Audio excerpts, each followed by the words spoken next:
And defense attorney Misty Marris is back with us. Misty, thanks so much for going through another case with us. This one has been so interesting to so many people. Susan Smith denied parole today after 30 years for the killing of her sons. What is your initial response to the board's decision? You know, I'm not surprised because there's several factors that go into account when you're talking about parole. One is the person remorseful? Are they a danger to society? That's a great deal of the analysis. But the other piece of it, what do the victims think? What do those that have been impacted by the crime think? And her ex-husband came and said, you know what? I want you to keep her behind bars. This was an intentional crime, and she should spend the rest of her life in prison. And in fact, right now, she's going to be eligible for parole every 2 years. He said, I'll be back every 2 years to make this very argument, because I do not believe that she should be eligible for parole at this time, and she should spend the rest of her life behind bars. Okay, let's talk a little bit about her ex-husband's testimony as well, because as you mentioned, he ultimately said that she's never been remorseful to him, and he almost even said he almost took his life because of the sorrow that he's experienced. But something else that really came to light in this hearing was that she's had some infractions against her, her time being incarcerated, having some relationships with prison guards and taking drugs as well. What do you think at the end of the day weighed the heaviest on the parole board? Was it, like you said, her ex-husband's testimony, or was it other things, or was it the cumulative arguments against her? It's certainly that cumulative arguments, the totality of the circumstances, but the behavior while incarcerated is a prominent factor for the parole board to take into consideration. So to the extent there are those infractions, they weigh heavily against putting somebody back out into society. It all speaks to whether or not they're remorseful and whether or not there's a danger to society. But I do think what weighed against her the most, and it all circles back to her own argument that she presented in favor of parole.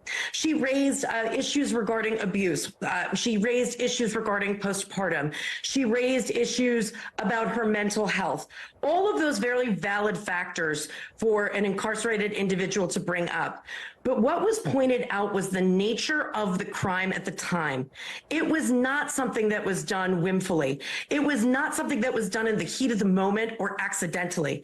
It was calculated, planned, and executed for the purposes of killing her children. And so going back and hearkening back to those facts of the case, coupled with her behavior and the victim's input, it was almost certainly going to result in continued incarceration. Yeah, and she even confirmed in the hearing today that she was not under the influence of alcohol or drugs at the time of her son's murder there that panned out.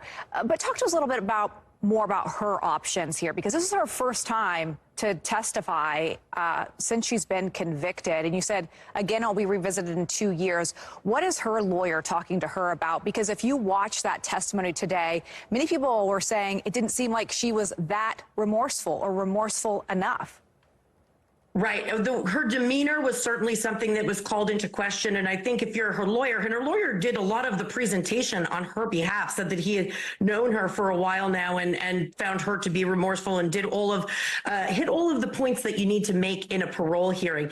It's likely that her lawyer's saying, look, you've got to have perfect behavior for the next 2 years.